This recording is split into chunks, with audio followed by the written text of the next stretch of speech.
morning. This is First Things First. I'm Jenna Wolfe, Hall of Famer Cris Carter, Nick Wright. Happy Halloween, everybody. Happy Halloween, Nick Wright. Jenna, I know you send your kids to bed at 4:30. Are you letting them trick or treat tonight? I do send my kids to bed early because I want that 6:30 way of life. No, there is a party that starts at 6, but then there's the pre-party that starts at 4:30. They don't know about the 6 o'clock one. They'll be in bed by 6. Jenna came to my house once for football, brought her kids. They stayed for the late games. Her 4-year-old said, "Mommy, why is it dark outside?" She'd never seen the nighttime. She's sleeping before the nighttime. So awesome. I'm excited for them on this Halloween. Perfect. Please. Perfect. Yes, they each get 3 pieces of candy tonight. Crazy town in the Wolfe household. All right, speaking of crazy, we had some crazy news in the NFL last night. With the NFL trade deadline set for tonight, Patriots wasted no time getting to work. They traded their backup quarterback, Jimmy Garoppolo, to the 49ers for a 2018 second-round pick. Garoppolo has started just 2 games in his 3.5 years as Tom Brady's backup, and in those 2 games, he's thrown less than 100 passes. But his resume did say Tom Brady's backup, so it wasn't all bad. Here's Tom Brady on the trade. Well, Jimmy's was a great teammate, and he's a great friend, and he always will be. And, I want nothing but the very best for him. He's earned the trust of his teammates and the respect of his teammates, and that's all you can ask for as a player. Tom, are you surprised that the Patriots have decided that you are not only the present, but are now, at age 40, also the future? Well, I don't know what that means. I mean, this is a week-to-week league. I mean, things change so quickly, from week to week, year to year. Everyone's concerned. In my mind, this is all about, this season and us trying to win. I'll admit this surprised me a little bit when I read it. CC, what was your takeaway? What were you surprised by this? Unless you're inside of New England, you have to be shocked by it. But the way it went down, a lot of people didn't know that Jimmy Garoppolo and New England were trying to work out a long-term contract this whole offseason. Jimmy wouldn't accept the terms what New England was trying to offer him, so they were potentially, at the end of the season, getting ready to lose him. So in not being able to get him signed, they decided, we're getting ready to lose him in 10 weeks, so let's try to get something for him.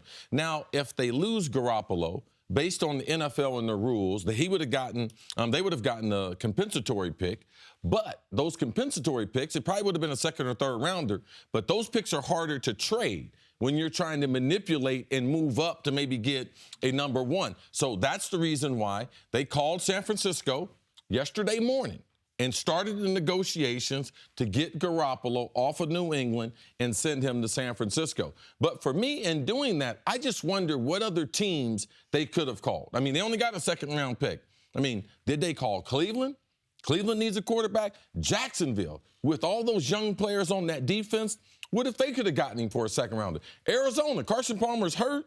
I mean, we don't know what they're going to do going into the future. So for me, I was very surprised, Jenna, that not only that he was traded, but he was only traded for a second rounder. But it speaks to, regardless of what you think, you're only worth what someone will pay. And the market said that he was a second rounder, and that's the part because New England had put out before. That multiple first-round picks. That was a plan. Going rate is multiple first-round picks, and anyone that bought that was nuts at the time.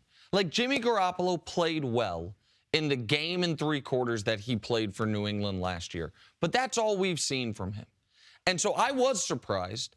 I was very surprised because the NFL's trade deadline is usually a snooze. Like, it is not Major League Baseball. It is not the NBA. The one thing other sports clearly do better, might be the wrong word, but in a more exciting fashion, is their trade deadlines. This year, we've had a lot of big-time moves. You mentioned Jacksonville. They are going for it this year. They traded for Marcel Darius, a former top 10 pick from Buffalo. Yes. I know we're going to talk about it later, but the Texans and Seahawks, after playing that epic game, they had a huge trade involving Texans left tackle Dwayne Brown. But this was the wow trade because, Cece, while the Patriots tried to get, as you're telling me, and I didn't know this, that they had worked on a long-term extension with Garoppolo. Yes. That's a bit of news right there. Even though they couldn't get that done, they still held his rights in that they could have franchise tagged him. Now, that would have been very difficult cap-wise, because then you'd be paying your backup quarterback basically More third than or the fourth, starter. right, more than the starter, and third or fourth highest paid quarterback in the league. It's average top 5 quarterback. So they could have kept him. They also could have waited to could have franchised him in order to then trade him. But what this also signified to me, CC, was that, and Dustin brought this up in our pre-show meeting, I think it's a really interesting point. It no longer seems like Bill Belichick is planning to coach when Tom Brady is gone. There is no plan post-Tom Brady. They have 4 picks in the first 3 rounds of the upcoming draft. They spent all this money in free agency this offseason. Money that they were going to be potentially spending on Jimmy Garoppolo is now freed up for this coming offseason to make another push. They have guys coming back off IR and defensive players, the Shea McClellan, Derek Rivers. Like, the plan might be, let's just go for it all this year, next year, and the year after, as long as Brady's still there. Well, I would have to imagine there was some semblance of a conversation at the beginning of the season that said something along the lines of, let's wait till we're 8 games in. Let's wait till we're halfway through the season, just about, and see where Tom Brady is. And if Tom Brady really is struggling, if we really see that age is creeping up on him, there's cracks in the armor, all of it, then we can evaluate and decide what we're going to do with Jimmy Garoppolo. But they got to this really weird, tricky place where they're 6-2 without a great team, but Tom Brady is playing well enough to get them into the playoffs and do something with him. And it was do something or get off the pot. And I think they absolutely had to do something, or you lose him and you don't get anything back. Well, we have to look at, too, not only did they trade Jimmy G, but they traded Jacoby Brissett earlier in the season. Now, I listened to a Bill Belichick interview either last week or 2 weeks ago, and he said that it's kind of strange how many calls he gets every week and every day about trades. He said, because the NFL, they know that I'm in business. So I get more calls than other teams get. So I'm not surprised that they would get rid of any player in any form or fashion except Tom Brady. I mean, this is how Bill Belichick does business. Right now, Garoppolo's value, this was the maximum value he was going to have through free agency. So he decided that I'm going to move on him right now. And I don't think it's necessarily tied to Tom Brady as far as Bill Belichick in his career. I don't see Bill doing anything. I see him coaching for a long time, and I see Tom Brady playing for at least another 2 years. So I don't think that their legacies or their tenure will be tied together. So you mentioned that they traded Jacoby Brissett. The Patriots are going to get a lot of plaudits today because they do. Every time they make a move, people say, it has to be the smart move. The Patriots made it. And the Patriots are obviously a very well-run franchise. They do a lot of things well. They do a lot of things well. And once the game starts, they're the best coached team in the league by an enormous margin. But that doesn't mean they do everything well. That draft, the NFL draft, it's not a science, and they don't have it figured out better than other people do. And they have done something that is just on its face illogical. Since Tom Brady won his first Super Bowl, they have drafted 8 quarterbacks. That is 4th most in the NFL. Okay, you might say, well, at that time, they won it with defense. They didn't know. Okay, how about just since 2011? Going into the 2011 season, Brady had been to 4 Super Bowls, had an undefeated season, had the greatest season a quarterback had ever had, had been healthy his entire career except for 1 fluke injury. Since 2011, the Patriots have spent 3 second or third round picks on quarterbacks. The only team in the league that spent more premium picks on quarterbacks than the Patriots, who have Tom Brady, is the Cleveland Browns. And they have not gotten good return on any of those. They drafted Ryan Mallett with a 3rd round pick. They traded him for a 6th rounder. They drafted Jacoby Brissett with a 3rd round pick. They traded him for a seemingly very little used wide receiver, Philip Dorsett. They drafted Jimmy Garoppolo with a 2nd round pick in 2014. He played 6.5 quarters. They are now getting back a 2nd round pick in 2018. Anyone defending that, right now, if you're a contending team, would you trade a 2nd round pick this year for a 2nd rounder in 2021? No. So, they have not gotten good value on the field or in trades for their quarterbacks. I think they saw that they turned Matt Castle, a 7th rounder, into 2 seconds. Right. And then decided, we can keep doing this. But a third rounder, a second rounder, a third rounder on quarterbacks who basically never saw the field and didn't return But much. I can't fault Belichick and the Patriots for when Tom Brady was 33, 34. You need to draft someone. Now, no one thought that he was going to be playing at 40. So I could see around 34, 35 why they would be drafting these players, because you need the heir apparent. Tom Brady's done what we thought he wouldn't do and be able to play effectively at the age of 40. We're going to continue to talk about this all morning, because the question that I want answered is, what have people seen in Jimmy Garoppolo to make him even worth anything other than, for whatever reason, Bill Belichick has held on to this guy. So if he gave him his stamp of approval, it feels like the league must think, oh, there must be something Sam Bradford, there. they traded number 1 last year for him. Daryl Moose Johnston still with us on First Things First. The Ezekiel Elliott suspension is back on. A federal judge denied the request for a preliminary injunction, which means Elliott's suspension will officially begin later this afternoon. Elliott is currently slated to return Week 15 against the Oakland Raiders. Moose, can Dak Prescott carry this Cowboys team to the playoffs without Zeke? Forget stay afloat, but to the playoffs without Zeke. Yeah, no one's staying afloat. No one's staying afloat. We're not treading water. We're all swimming. Yeah, they got to. It's going to be interesting because they come in the same year. There's a synergy there between the two of them where they play off each other. So it's obviously going to be much different. We talked about yesterday, maybe Ezekiel being the guy outside of the quarterback position that a team would miss most. And not only because of what he does statistically, and we saw that Sunday in the elements when you need to run the football, and he carried that team, and he does all these great things, but for me, it's the energy that he brings. The feed me stuff after the run, I think he energizes the offensive line. I think the way he plays the game and the way he plays the position, there's an energy that he generates within that team. That's going to be the hardest thing to replace. Statistically, maybe you get close to what Ezekiel does, but I don't think there's anybody there that can replace that energy. So that's going to be something that Dak needs to pick up, and it's part of his personality. It's not something that would be a stretch. He's a calm, collected leader, but he's also got a passion for the game that I think comes out. And a quick follow-up to that, is there any conversation to changing the offense at all? Or are you just going to keep running the ball, keep using the same game plan, plug in different players? That's the way you're built. And I think you made a great point about the quarterbacks. That's why you don't bring in 2 different quarterbacks, not one that runs and not one that stays in the pocket, because when this happens, it's got to be a seamless transition. So Alfred Morris has to come in and just be that guy, get behind that offensive line and run.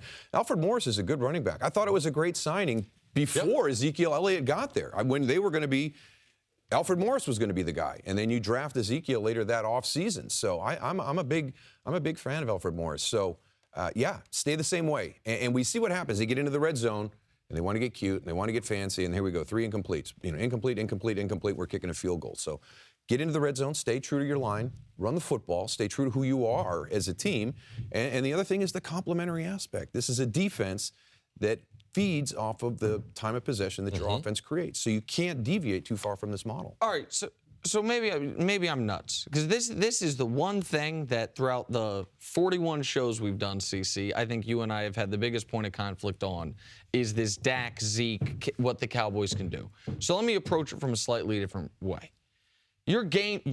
Teams change game plans within a game at times. Your plan is we want to run the ball. We want to dominate time of possession. I bet that was the Cowboys' plan in the playoff game against Green Bay. No, you don't change the game plan. You change your point of emphasis going into the game. Oh, but I'm not talking about going into it. I'm talking about during the game. During the game, you don't change your game plan. You change the point of emphasis. You change what we're going to emphasize this. You know something? We can't do that. So we change that point to something else. Okay, so maybe the terminology, and maybe I'm using the wrong terminology, but if within a game, if you're down big or all of a sudden, man, we have to rely on the passing game more. That's not what we plan to do today, but that's what we have to do. We see teams do that all the time.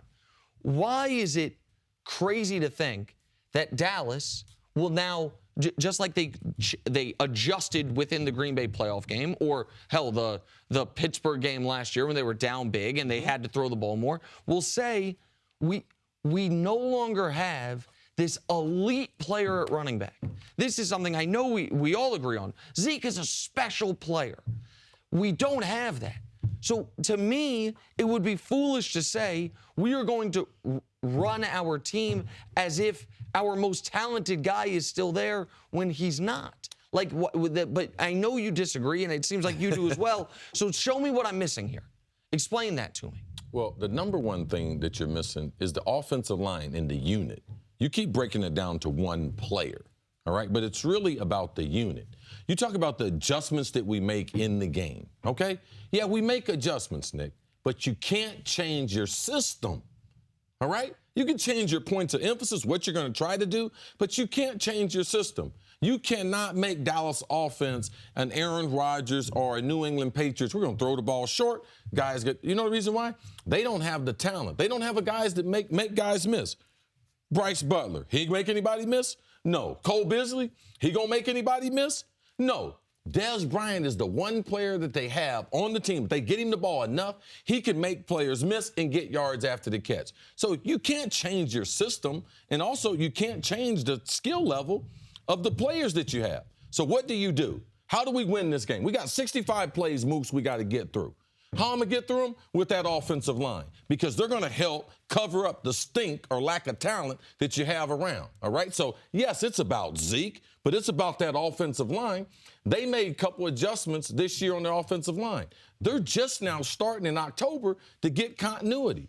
That's how you survive. You survive with a unit compared to one player.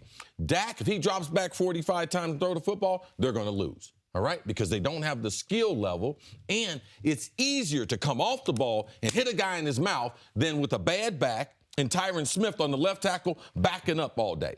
So those are the reasons why this is how they've played football in the NFL. You can't change your system. You can change your emphasis, and you can't change the talent level of the players that are on the field.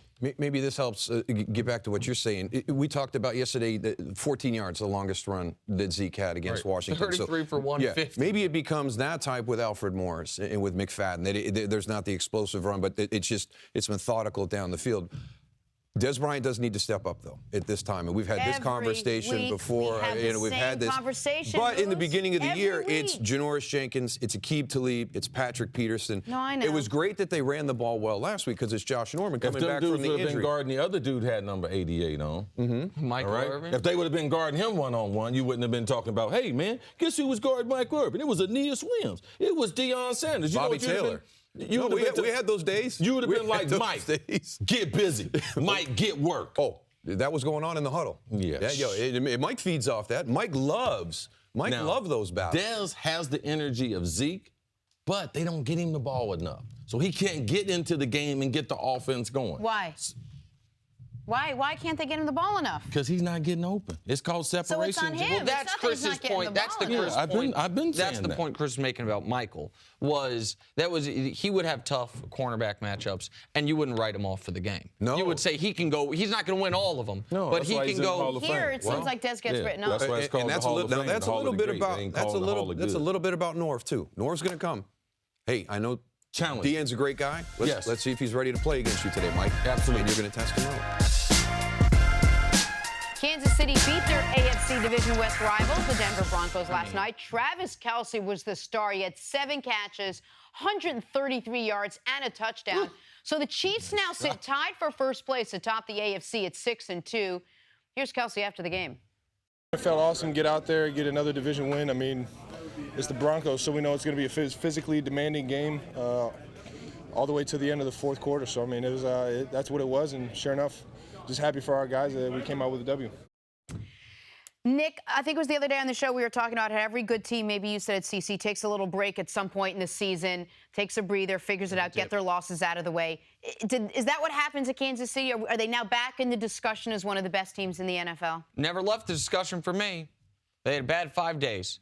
Yes. One of those games was against a team that is just a terrible matchup for them, Pittsburgh. Right. And it's a bummer for Kansas City that they are likely to make the Super Bowl, going to have to play Pittsburgh again at some point, but set that aside.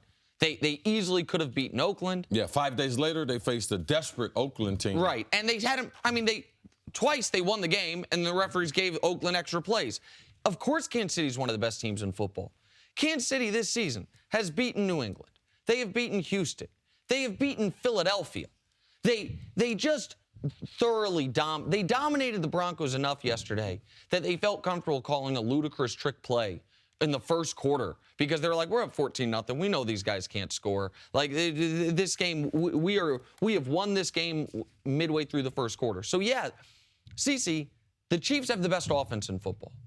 The defense gives up a lot of yards, But with Marcus Peters, with Justin Houston, with guys that can make big turnover plays, they can make up for that, as you saw yesterday with a pick six. As you saw yesterday with, the Peters interception. It was just it was a perfect pass to Marcus Peters. To him.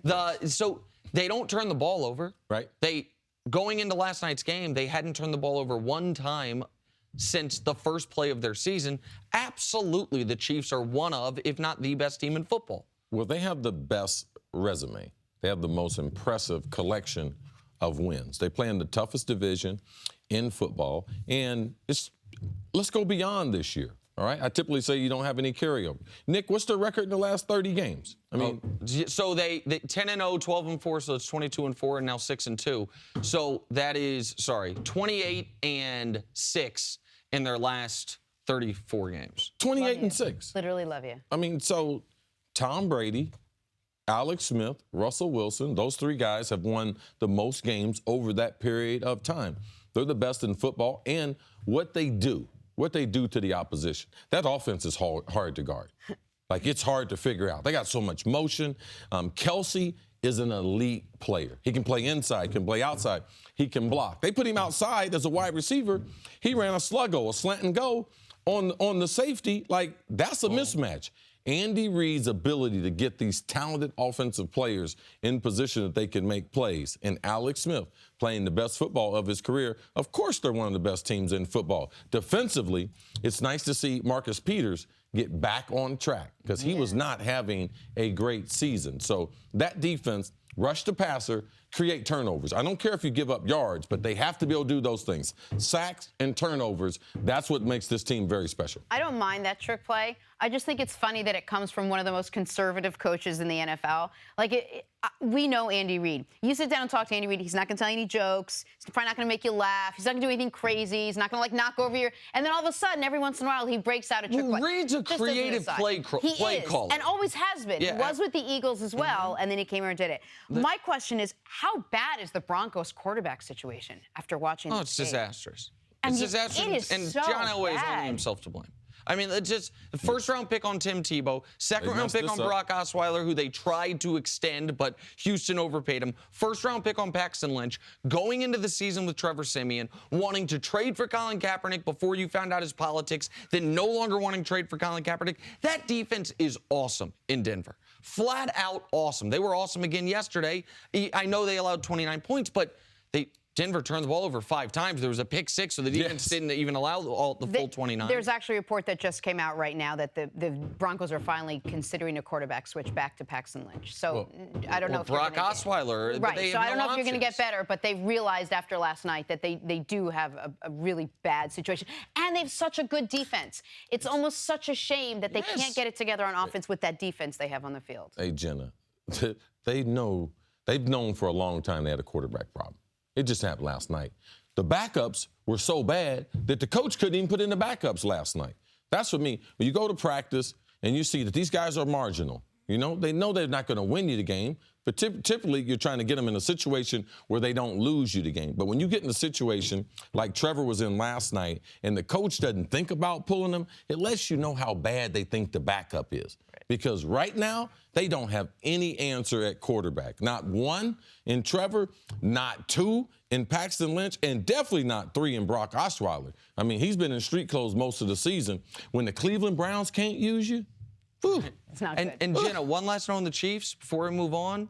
We talked about how tough their schedule was early. It is such a fortuitous schedule late. They still haven't had their bye, so they get a week off. They have a road game at Dallas.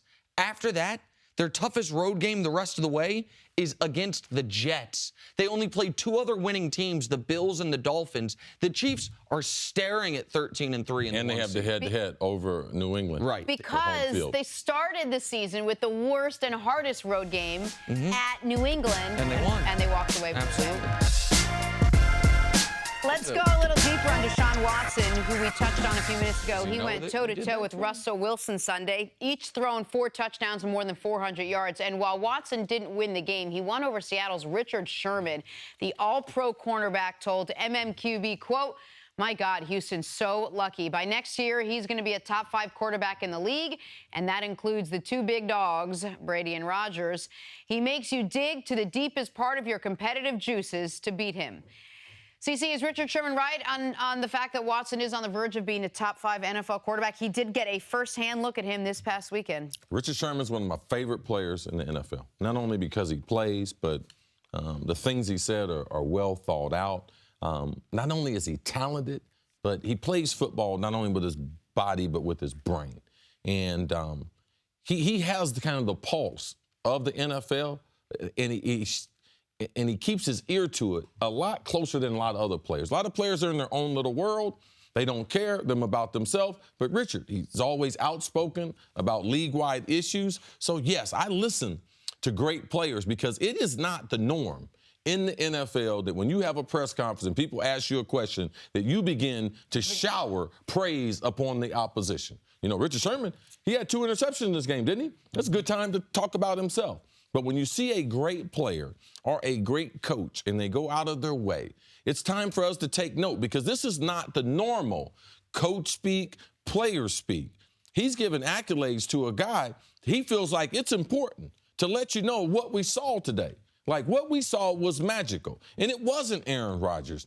It wasn't Tom Brady. But I faced those guys, and these guys didn't necessarily do what he did. And Richard's also taken into account, man, this is a good defense we got. Yeah. We were playing at home. I mean, the offense, he said it. The offense bailed us out. Like, he carved us up. So for me, I got much respect for Richard Sherman. He's right on the pulse as far as the league. And yes, Deshaun, this is one of the next great quarterbacks. As far as top 5 and all that really don't matter to me, all right? This guy's going to be real special, and we were able to witness him playing with only, 7 games experience? Yeah. I mean, it's only going to get better. Richard Sherman is wrong. Because Richard Sherman says he's going to be, that's in the future, one of the 5 best quarterbacks in football. This year, he's already been one of the 5 best quarterbacks in football. Like this year, I'll give you Brady, Russell Wilson, Drew Brees. I'll even give you Aaron Rodgers, but he's hurt now. Yeah. The rest of that top 5 is Deshaun Watson. Can he maintain it? I think he can. They lost their left tackle, but they didn't have their left tackle but for 1 game, Dwayne Brown. Like, it's not like he had been relying on Dwayne Brown all season long. It will make it more complicated. I'm just looking at where you have Deshaun Watson in, like, the categories that matter in passer rating. Where is he? Oh, he's top 5 in passing touchdowns. Oh, he's number 1 in yards per pass, which is my favorite stat. How many yards are you getting each time you throw the football, complete or incomplete? What's the average? Oh, he's number 2 at 8.3. He is already playing like one of the very best quarterbacks in football. And to go into Seattle and do something no quarterback in the history of the league's ever done, have at least 400 yards passing, 50 yards rushing, 4 touchdowns. No one's ever done that. That is your not just welcome to the league moment, but welcome to this elite tier moment. What I'm afraid is going to happen, and what I don't want to happen, and sometimes we here are all guilty of it, is of course he's going to have a tough game. He's going to have a stretch of tough games coming up. What he did on Sunday was lights out. Everything worked perfectly for him. I don't want us to have the conversation after he does is, well, did we jump too fast on Deshaun Watson? This kid's a good kid. I know we do that. You don't do that. No, Jenna, that's what we get paid for. Look at Cam Newton. Look how Cam Newton started. Look at the questions we have about Cam Newton. I understand, but we're 7-8 years into Cam Newton. We're 7-8 games into Deshaun Watson. Listen. He's got a good head on his shoulders. I love his approach to the game. I love his demeanor in the game, and I love the way he plays football. So I want him to, when he does struggle, I want us to say, it's okay. Deshaun got Jenna Wolfe is a fan for life the day he gave his check to those lunch ladies at the Houston cafeteria. I picked Houston. Jenna picked Houston to go to the Super Bowl. He then saw that, and so Jenna will always be a Deshaun Watson fan, and I love you for that. I want to react to what you're saying. I hope we do start dissecting his bad games, because that means you're a great player. Dissecting his bad games is different than wondering and second-guessing ourselves whether we anointed him to something that he's not. What's up, CC? Jenna, I just see in the future, Deshaun Watson, are you in or out? Is this a much... I just see it in his future. Because that's what we do. Okay? That's what we do, Jenna. Time for some stories to start your morning. Game 6 of the World Series following an insane Game 2 and an insane Game 5. We're getting spoiled here. Pre-game coverage starting on FS1 at 7 p.m. Eastern. Justin Verlander and Rich Hill on the mounds tonight in Los Angeles. CC, can they even top what we've already seen? Will the Astros close out the series tonight? Well, the only way we can really top it, you can't top the one-game drama of Game 5. The only way we can top it is have a good Game 6, must win. Dodgers must win. Go to Game 7. Bingo. And have a good Game 7 with some drama. Either you're going to have a lot of home runs or you have someone that pitches lights out. Go 7 or 8 innings, 1-hit, 2-hit baseball. I think that adds to the series. That's the only way it can be topped. The Astros will not close out the series tonight. Los Angeles has at least one more win left in them. Now, they need 2 more wins in them to win this World Series. I think tonight is the inverse of the game we saw night before last. I think this is a pitcher's duel. I think this is a 3-2 Dodgers bullpen win. Can be trusted again? Well, you're going to have to. I think Verlander's going to pitch well, but not quite well enough. I think the Dodgers force a Game 7. Blockbuster trade in the NFL last night. Jimmy Garoppolo is headed to the 49ers in exchange for a second-round pick next year. Nick, Garoppolo is a 49er. How's that going to go? It's going to go better than C.J. Beathard. I know that. It's going to go better than Brian Hoyer. I know that. Yes. I don't know that Garoppolo is an above-average NFL quarterback, but I do know this. John Lynch, the GM of the 49ers, got there and said, we need a full teardown. So we traded the second pick last year for the third pick so he could get extra assets. Now, they're going to have the first, second, or third pick of the draft. If they already have their quarterback, they can trade that for more draft pick assets because they are trying to rebuild their football team. CC, however, I think they don't make this trade unless they're convinced they are going to sign Garoppolo to an extension, right? So they're invested in him. Yes, they're already probably working on an extension. Garoppolo is getting ready to be introduced to an NFL that he has not experienced. In New England, where they have plenty of protection, and Josh McDaniels does a great job with scheme, getting the ball out of the quarterback's hand. In San Francisco, Joe Staley has a broken orbital socket bone. He's out. The right tackle was already out. This is a horrible football team. He is getting ready to get hit. So whatever contract extension they give him, he's getting ready to earn it. First college football playoff rankings will be announced tonight. Alabama, Georgia, and Ohio State will likely be 3 of the top 4 teams. CC, should Ohio State be ranked ahead of Oklahoma despite losing to them earlier this year? Well, in college football, if you watch the playoff system, this happens but in the end, Oklahoma's able to win the Big 12. Ohio State's able to win the Big 12. You have to look at strength of schedule before you start to get to head-to-head. I believe that both of them, they continue to win. Both of them can end up there. But right now, college football does a good job of what team is playing the best football. And if you look at where Ohio State has gone since the Oklahoma game, they've gone upward. Oklahoma kind of went sideways and still trending up. But the Buckeyes and Oklahoma can both be in the college playoff system. I understand it seems unfair to have Ohio State ranked ahead of Oklahoma when Oklahoma went to Columbus and won. Yes. But Ohio State's better than Oklahoma, like period, point blank. And if you fully penalize a team for losing an out-of-conference game they didn't have to play, then fewer teams are going to schedule these good, not preseason, and that's what they're trying to do with the college playoff system. Right, to make it to where you can lose one of these games and still make it back. The reality is, if you're Oklahoma, it doesn't really matter where you're ranked this week because you got Oklahoma State on FS1 this weekend. In a Big 12 championship game, you can get yourself into the playoff picture. Yeah, Ohio State's number 2, Oklahoma's number 3. Ohio State plants that flag, and Baker Mayfield, we got something for you. Oh, in the playoff, that's what you're predicting. Yeah, I like it. We got something coming for you. I like Coming on the heels of Deshaun Watson's best game ever, his team traded his best blocker, left tackle Dwayne Brown, to the Seattle Seahawks yesterday. The Seahawks will send a 5th-round pick in 2018 and a 2nd-round pick in 2019 for the 10-year vet. Nick, how important was this trade for Houston and for Deshaun Watson? I think it's a real tough trade for them this season. Yes. And for next season. I understand why they did it. The Texans do not have a 1st or a 2nd-round pick in the upcoming draft. They traded those to get Deshaun Watson and one of those to get rid of Brock Osweiler. Like, this is things they had to do in order to get their new quarterback. So now they do have a 2nd-round pick. But, man, oh, man, where are they going to find a left tackle?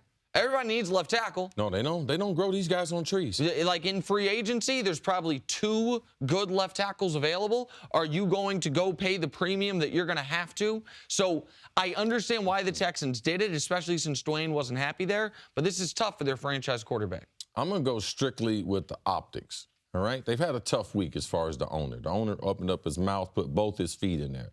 Now you have a guy who was holding out, who they said they wouldn't trade. Now, Dwayne Brown spoke out against the owner. He played one game, played a good game off the street. Then they traded him. What does that message send to the rest of the team? Hey, if you say something around here, it gets you shipped off, because they weren't going to ship him before he opened up his mouth. So for me, Deshaun Watson, hey, man, watch your back, man. As long as that dude, the owner there, watch your back, homie. Thank you for listening to the First Things First podcast. Remember, leave us a review and tell us what you think. Subscribe to the podcast on Apple Podcasts and catch us on FS1 Monday through Friday, 6:30 a.m. Eastern. For Cris Carter and Nick Wright, I'm Jenna Wolfe. So long, everybody.